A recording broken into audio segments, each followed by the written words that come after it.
Yes, people, what's happening?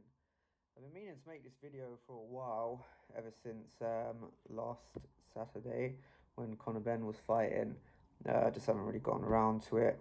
I like to make videos when I'm on my own, and my missus has been around, so I haven't really had the chance to make a video. But wanted to make it today. She's out. I see someone obviously post about this today, but I wanted to make my own view on it. Just about Conor Benn and the hype around him at the moment. Personally, I don't believe it and I don't buy into it, and I don't really think you lot should either. Um, let's just look at his last three performances. By the way, he's saying that he basically wants respect and like what's he got to do to earn respect and so on and so forth. But if you look at his last three opponents, I mean, I fully expected Conor Benn to beat every single one of them. It's not like he went in as the underdog. It's not like he went over to their backyard. It's, you know, he was the clear favourite to win all of them. Don't get me wrong. It was impressive how he stopped Vargas in a round. But at the end of the day, who's Vargas ever beat to say that he was a real good win? It was good that he stopped him so early, but who's he ever beat? Then he had that Andre or Andrade fella who just literally ran around the ring and threw like 4 punches around and just literally did nothing. But again, who's he really ever beat as well? Like, again, no one. And Chris Algieri was a good win, to be fair. Like, it was definitely a step in the right direction, I think. But, you know, Chris Algieri's pushing 40. He is a part-time boxer pretty much. You know, he does more of he's more into like the nutritionist side of things and being a nutritionist instead of actually boxing. Obviously, way past his best. Again, a fight I fully expected Conor Benn to win, but it was very impressive the way he stopped him. That was really the only impressive thing about it. Again, as I said, it was a fight I fully expected him to win. And he's out here, you know, screaming and saying everyone, like, screaming for respect, demanding respect. It's like, if I take myself, for instance, if I go out in the street now, right now, and I smack up 3 80-year-old women, I can't start demanding respect in the street, saying, you know, oh, well, you know, I smacked up 3 80-year-old woman, man. Like, where's my respect on the streets, you know? Give me respect in the streets.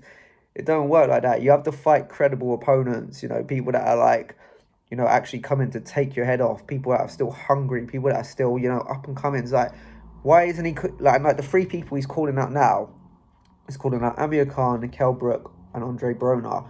All 3 of them way past their best, way past their prime. Andre Broner is fat, he's lazy, never makes weight. Anyone that sticks it on him, he folds. So probably tailor-made for Conor Benn.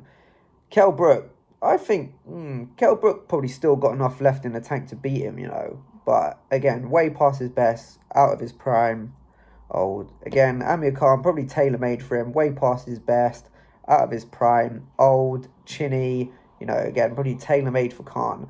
I don't see him calling out David Anissian. I don't see him calling out Josh Kelly, even though Josh Kelly's coming off a loss. Josh Kelly's still a phenomenal boxer, and he's still young, he's still hungry, he still wants up and coming in the game, you know, he still wants the world title shots and all that. You know, he's not calling out people like Liam Taylor who got beat by David Anissian, but that's still a good fight. He's not calling out none of these British fighters. He never went the Southern Area, English, Commonwealth, British route. He took on the international belts, you know, like just the easy type. They're the easy, in my opinion, they're the easiest titles to get, even though they are looked at as quite prestigious. They're so easy. You can just get any little, like, you can get like some crappy French boxer, or like an African fella that's not really good. Like, you can just get anyone can fight for them. So you just get someone that has a decent record of fighting nobodies and journeymen, and you just get him in and just smack him up. And that's basically what he's been doing his whole career. He's never really had any standout fights, no defining fights. He's not beaten any top prospects. Like, has he even fought anyone that was undefeated? I don't even think he has. I don't even think he's taken anyone's O. Like, so this is what I'm saying, you know, he's had it pretty easy in his career. This is why I don't believe the hype. I don't buy into it. Until he starts stepping up and taking on real opponents and beating them, that's when I'll give him his respect. Having said that, I think he's come a hell of a long way from where he started, and I think he's definitely going it in the right direction development wise. I think he's coming on, but we need to start seeing more step ups from him. Why doesn't he take on is it Usman? I think his name is, the guy that's got the Commonwealth title and the British title now. Like 13-0. It's a British title fight, Commonwealth title fight. I think he's even got the IBF European title fight. So they're three pretty prestigious titles right there against a British fighter who's undefeated and has basically done everything the hard way. He's gone the Southern Area route, gone the English route, Commonwealth British, IBO, like, you know, so IBF European even. So that's a great fight to be made, and it's an easy fight to be made, I'm sure. You know, in my opinion, he's got to start stepping up. He's got to start taking on real opponents if he wants this so-called respect he's looking for. But let me know what you think in the comments, guys. Peace.